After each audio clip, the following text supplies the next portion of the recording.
Hi hello నమస్తే welcome back పూర్ని YouTube express. ఈరోజైతే చాలా ఇన్స్టెంట్గా చేసుకునే స్నాక్ చూపిస్తున్నాను. చాలా క్రిస్పీగా ఉంది. చూడండి, నేను ఒకటి చింపి చూపిస్తున్నాను. లోపల కూడా కుక్ అయ్యి పిండి లేకుండా ఎంత బాగుంటుందో. ఇన్స్టెంట్గా ఇలా స్నాక్ చేసి మీ ఇంట్లో వాళ్ళకి పెట్టండి, అందరికీ నచ్చుతుంది. అంత బాగుంటుంది. ఇది డైరెక్ట్గా అయినా తినొచ్చు, లేదంటే టమాటా కచప్తో అయినా తినొచ్చు. మరి ఇది చేసుకునే ప్రాసెస్లోకి వెళ్ళే కంటే ముందు మన ఛానల్ ఫస్ట్ టైం కనుక చూస్తే సబ్స్క్రైబ్ చేసుకోకపోతే సబ్స్క్రైబ్ చేసుకోండి. ఇక్కడ నేను 4 మీడియం సైజ్ ఉల్లిగడ్డలను తీసుకున్నాను. ఇలా పొడవుగా స్లైసెస్ లాగా కట్ చేసి తీసుకోండి వీటిని. ఇప్పుడు దీంట్లోకి మీ రుచికి తగినంతగా ఉప్పును వేసుకోండి. ఉప్పును వేసుకొని ఇప్పుడు చేయితోని వీటిని గట్టిగా ప్రెస్ చేస్తూ కలపండి. ఇలా కలపడం వల్ల ఈ ఉల్లిగడ్డ ముక్కల్లో వాటర్ అనేది ఊరుతుంది. ఈ వాటర్తోనే మనం పిండి కలుపుకుంటాం. ఎక్స్ట్రా వాటరు వేసుకోవాల్సిన అవసరం ఉండదు. ఈ వాటర్తోనే పిండి కలపడం వల్ల మనకి క్రిస్పీగా వస్తాయి.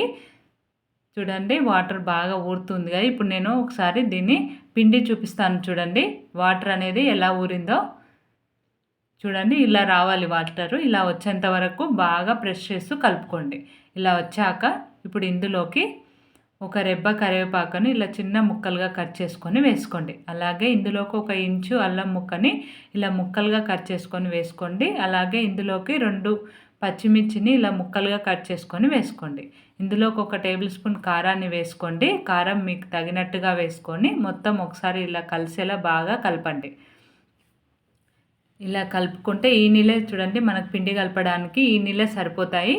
ఇప్పుడు ఇందులోకి నేను 3/4 కప్పు బియ్యం పిండిని తీసుకున్నాను. దీని ప్లేస్లో మైదా కానీ కార్న్‌ఫ్లోర్ కానీ తీసుకోవచ్చు, కానీ అదంతా హెల్దీ కాదు కాబట్టి బియ్యం పిండితో చేసినా చాలా బాగా వస్తాయి.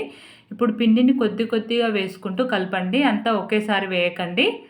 ఇలా కొద్ది కొద్దిగా వేసుకుంటూ ఇలా చేయితోని కలపండి. చూడండి, మరి కొద్దిగా వేస్తున్నాను నేను. వేసుకొని మరొకసారి ఇలా కలుపుకోండి. ఈ ఉల్లిగడ్డ ముక్కలు అనేది ఎక్కువగా ఉండాలి, పిండి తక్కువగా ఉండాలి. చూడండి, ఇప్పుడు పర్ఫెక్ట్గా సరిపోయింది. ఇలా మనం ముద్ద కడితే మంచిగా కట్టాలన్నమాట. ఇప్పుడు ఈ కన్సిస్టెన్సీలో రావాలి మనకు పిండి అనేది. ఇప్పుడు మనకు పిండి ఎంత మిగిలిందో చూడండి, ఒక 1/4 కప్పు దాకా మిగిలింది. 1/2 కప్పు దీనికి కరెక్ట్గా మనకు సరిపోయింది అనమాట. ఇప్పుడు స్టవ్ వెలిగించుకొని డీప్ ఫ్రైకి సరిపడా ఆయిల్ పెట్టుకొని, ఆయిల్ అనేది మీడియంగా హీట్ అయిన తర్వాత మనము పిండి కలిపి పెట్టుకున్నాం కదా, దానికోసము ఇలా చేతికి ఆయిల్ అప్లై చేసుకోండి. పిండి ఎక్కువగా అంటకుండా ఆయిల్ ఇలా అప్లై చేసుకొని కొద్దిగా పిండిని తీసుకొని ఇలా ముద్దలాగా కట్టండి.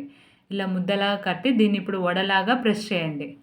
చేయి పైన అయినా చేసుకోవచ్చు, లేదా పేపర్ పైన అయినా చేసుకోవచ్చు అండి. ఇలా మరీ మందంగా కాకుండా పల్చగా కాకుండా ఈ సైజులో ఇలా వడలాగా వేసుకోండి. ఇప్పుడు దీన్ని ఆయిల్లోకి మెల్లగా వేసుకోండి. ఇదే విధంగా మన ఆయిల్లోకి ఎన్నైతే సరిపోతాయో అన్నీ ఇలా మెల్లగా వేసుకోండి.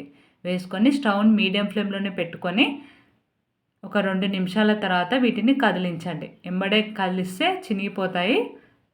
ఇలా ఒక సైడ్ కాలాక మరోవైపు ఇలా టర్న్ చేసుకుంటూ స్టవ్ని మీడియం ఫ్లేమ్లో పెట్టుకొని వీటిని ఫ్రై చేసుకోవాలి. వీటి కలర్ అనేది మంచి ఎర్రగా రావాలి. మంచి కలర్ వచ్చాక వీటిని ఒక ప్లేట్లోకి తీసుకోవాలి. స్టవ్ అనేది మీడియం ఫ్లేమ్లో ఉండాలి. హై ఫ్లేమ్లో పెడితే పైన కలర్ వస్తుంది, కానీ లోపలంతా పిండి పిండే ఉంటుంది. చూడండి, మంచి కలర్ వచ్చింది కదా. ఇప్పుడు దీన్ని ఒక టిష్యూ ఉన్న పేపర్లోకి తీసుకోండి. చూడండి, ఇదే విధంగా మిగతా పిండిని కూడా ఇదే విధంగా వడల్లాగా ఒత్తుకొని ఆయిల్లోకి వేసుకుంటే మన స్నాక్ అనేది రెడీ అయిపోయింది. చూడండి, చూస్తేనే చాలా టెంప్టింగ్గా ఉంది కదా. టేస్ట్ కూడా చాలా బాగుంటుందండి.